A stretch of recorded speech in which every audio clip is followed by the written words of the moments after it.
This type of program, this science, is usually found in parts of the country of Texas, Florida, Georgia, Louisiana, Southern California, Arizona, Phoenix, Scottsdale area. That's where this is relaying. This is the first program of its kind really up here in the Northwest.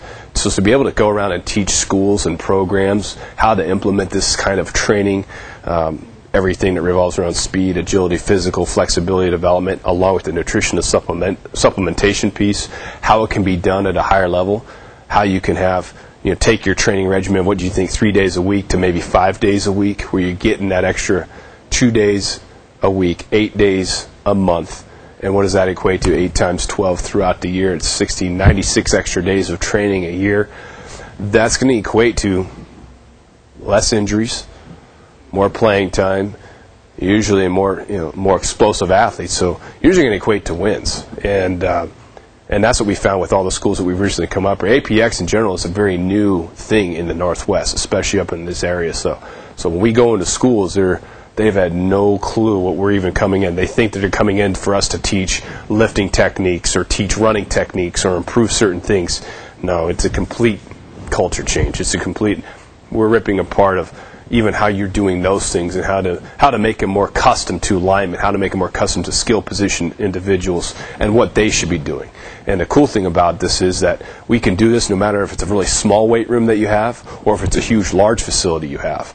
You can do it. You have to find the environment and what we're working with and how it's going to work best. So facilities is never an issue with what you can do in implementing a program like this that's used at the highest of collegiate levels and what we like to instill into levels within high schools.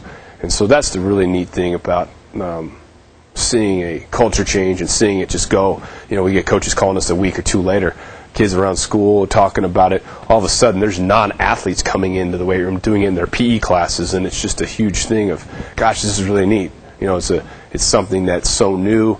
It's invigorating. There's so many means of success of how you can handle it, and that's the great thing about it. Let's shift so you'll cut here. The last 3 years, we've had 5 representatives in the Washington State Finals for football since we've done this program. In the state? In the state of Washington. We're finding out we're having more success because teams, whether or not they can make it that far into the playoffs, they're actually getting to the playoffs. They're playing more games throughout the year.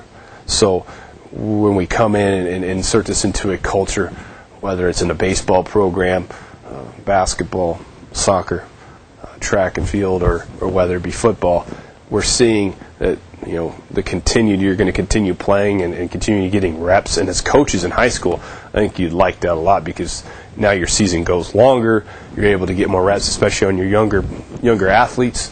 You're able to build more of a team camaraderie that sticks throughout the year, rather than your season being done every single year at the last game of the year. So it's when you combine all of that with the fact that really facility use or facility needs aren't an issue.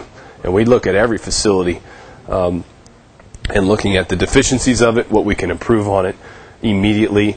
If you have money from a booster club or from a school fund or an ASB, what you can get would fit your budget to immediately help in putting together a plan, whether it be a 6 to 12 month plan or a 5-year plan for your program.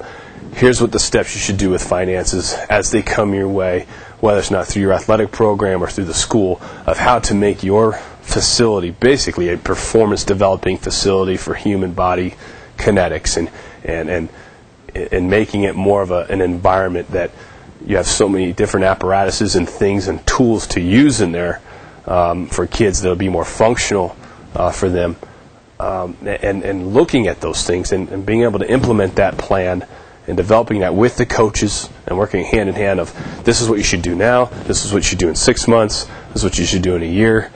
Here's hopefully where you can be by that time. And as those pieces come in, how to implement those at different stages of the program to really best benefit.